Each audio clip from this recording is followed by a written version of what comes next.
नमस्कार दोस्तों, मैं captain IP Maurya, retired army. आज मैं आपके सामने एक नया वीडियो लेके आया हूं और इसमें मैं बात करूंगा फिक्स डिपॉजिट के बारे में। लेकिन मैं फिक्स डिपॉजिट की बात करूं, प्लीज कमेंट करिए और सब्सक्राइब करिए, क्योंकि मैं कोई भी वीडियो आपके लिए फालतू का लेके नहीं आऊंगा। जो भी मेरा वीडियो आएगा वो आपके या आपके परिवार को किसी ना किसी तरीके से टच करेगा। तो बात करें फिक्स डिपॉजिट, जो 3 प्रकार की बात होगी उसमें। सबसे पहले एसबीआई, पीएनबी और पोस्ट ऑफिस। मैं बताना जरूरी समझता हूं कि बचत के कई तरीके हैं और बचत करना आना चाहिए हर किसी को।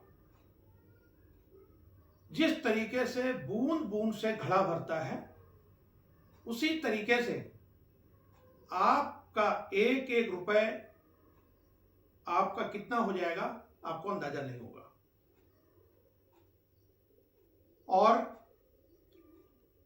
अपने पैसे को जरूरत के हिसाब से आप अकाउंट में रख सकते हैं, चाहे आपका करंट अकाउंट हो या फिर सेविंग अकाउंट हो। करंट अकाउंट में कोई ब्याज नहीं मिलता है, कुछ लोगों को पता है, कुछ लोगों को नहीं पता है। दूसरा है सेविंग अकाउंट, जिसमें सिर्फ ब्याज मिलता है 2.7%, ये भी 10 करोड़ तक। अब 10 करोड़ के अगर ऊपर है तो आपको मिलेगा 3%। अब 10 करोड़ के ऊपर कितने लोगों का पैसा बैंक में रहता है वो आपको पता ही है। तो इसलिए अपने पैसे को काम पे लगाइए। आप तो काम कर ही रहे हैं, आपके काम करने से सिर्फ काम नहीं चलेगा, अपने पैसे को काम पे लगाइए। समझदार लोग वो हैं जो अपने पैसे को काम पे लगाते हैं। आपका जो पैसा लगा होगा वो आप काम नहीं कर रहे होंगे तब भी वो काम कर रहा होगा।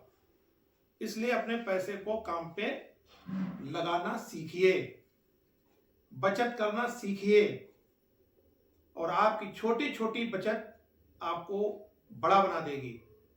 जिस तरीके से आपने सुना होगा, देखा भी होगा पुराने लोगों ने, कि पुराने घरों में पहले गुल्लक रखा करते थे। जो कुम्हार लोग बनाते हैं, मिट्टी का होता है, गुल्लक रखा करते थे और उसमें बच्चे को 1-1 रुपए 2-2 रुपए जो भी कोई देता था, कभी कभी बच्चे उसमें डालते रहते थे, या बड़े लोग भी करते थे। बच्चों की बात छोड़िए, बड़े लोग भी उसको करते थे। और जब कभी वो तोड़ा जाता था, क्योंकि उससे पैसे तो निकलते नहीं थे, इसलिए वो पैसे उसके अंदर बने रहते थे। ये भी ध्यान रखिए, आप ऐसी जगह पैसे रखेंगे जहां आसानी से निकल जाए तो आसानी से खर्चे भी होंगे।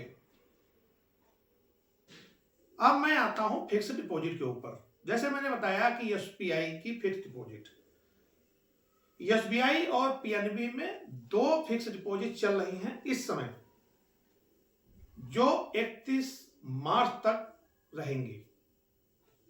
अब इसके अंदर आपको, अगर एसबीआई के अंदर आप 444 दिन की जो एफडी 31 दिसंबर तक चल रही है, उसके अंदर अगर आप एफडी कराते हैं तो आपको ब्याज मिलेगा 7.25।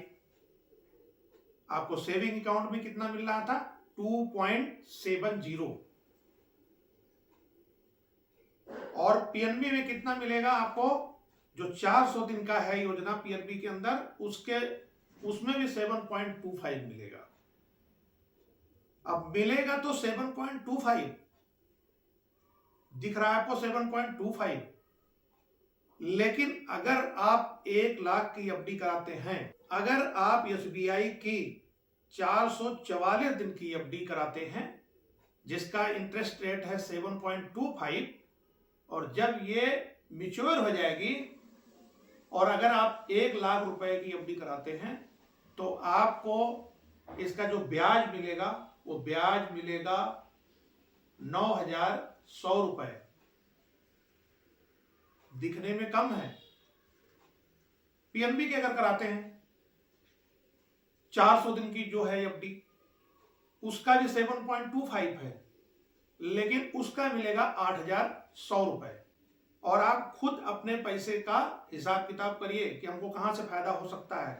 क्योंकि मैं फिक्स डिपॉजिट की आज बात क्यों कर रहा हूं, अमूमन हमारे देश में बहुत सारे ऐसे लोग हैं जो फिक्स डिपॉजिट में पैसा रखना पसंद करते हैं। बाकी तो हमारे देश में तरह तरीके के लोग तरह तरीके से कमा रहे हैं। कोई म्यूचुअल फंड, कोई शेयर मार्केट, कोई क्रिप्टो, बहुत सारी चीजें हैं। लेकिन जितना बड़ा रिस्क उतना बड़ा फायदा, जितना कम रिस्क उतना कम फायदा। तो फिक्स डिपॉजिट की मैं इसलिए बात कर रहा हूं क्योंकि बहुत सारे लोगों को कहीं से इकट्ठे पैसे मिल जाते हैं, या वो करना चाहते हैं, या ज्यादा रिस्क नहीं लेना चाहते हैं। जो मध्यम वर्ग के लोग हैं, जो गरीब वर्ग के लोग हैं, वो क्योंकि उनके पास पैसे जब आते हैं तो काफी उनको लगता है कि मैंने बड़ी मेहनत से कमाया है। मेहनत से तो सारी कोई कमा रहे हैं, लेकिन उनको लगता है बड़ी मेहनत से कमाया है और कहीं ये पैसे डूब ना जाए। तो ये जो फिक्स डिपॉजिट है ये कहीं डूबने वाला नहीं है, आपको सबको पता है। लेकिन इसमें भी अलग अलग प्लान है। आपको प्लान जो है वो सही पता होना चाहिए। फिक्स डिपॉजिट भी आप करते हैं तो वो अलग अलग परसेंटेज मिलता है, लेकिन जो ये योजना है अच्छी योजना चल रही है। इसी के साथ जो तीसरी योजना चल रही है पोस्ट ऑफिस के अंदर, उसका नाम है महिला सम्मान योजना। किसी भी महिला के नाम 2 लाख रुपए जमा किया जा सकता है और इसकी ब्याज दर क्या है? 8%। एक महिला के नाम 2 लाख ही जमा कर सकते हैं। और पोस्ट ऑफिस तो लगभग हर गांव में है हमारे देश में, दूर जाने की जरूरत भी नहीं है। पोस्ट ऑफिस में जाके आप जमा कर सकते हैं। अच्छी योजना है, आप इसका लाभ उठाएं। ये पैसे जब आप चाहें तब निकाल सकते हैं। इस वीडियो में इतना ही, क्योंकि वीडियो लंबी हो जाती है और आने वाले वीडियो में बहुत सारा मैं बताने वाला हूं। सीनियर सिटीजन के बारे में क्या क्या कैसे कर सकते हैं, क्या उसके फायदे हैं, उनको कहां करना चाहिए, क्या करना चाहिए, अलग अलग बैंक में किस तरीके से कितना ब्याज वो लोग देते हैं, उनके पास क्या योजनाएं हैं। उसके अलावा जो लोग एफडी कर रखे हैं, उस एफडी से जो ब्याज मिलता है उसमें टीडीएस कटवाएं या फिर वो टैक्स में चले जाएं। टीडीएस कटता है तो नॉर्मल बंदे के लिए कितना टीडीएस माफ है, और जो सीनियर सिटीजन है उनको टैक्स कितना माफ है। अंत में फिर वही, काम करो ऐसा पहचान बन जाए, कदम चलो ऐसा निशान बन जाए। जय हिंद।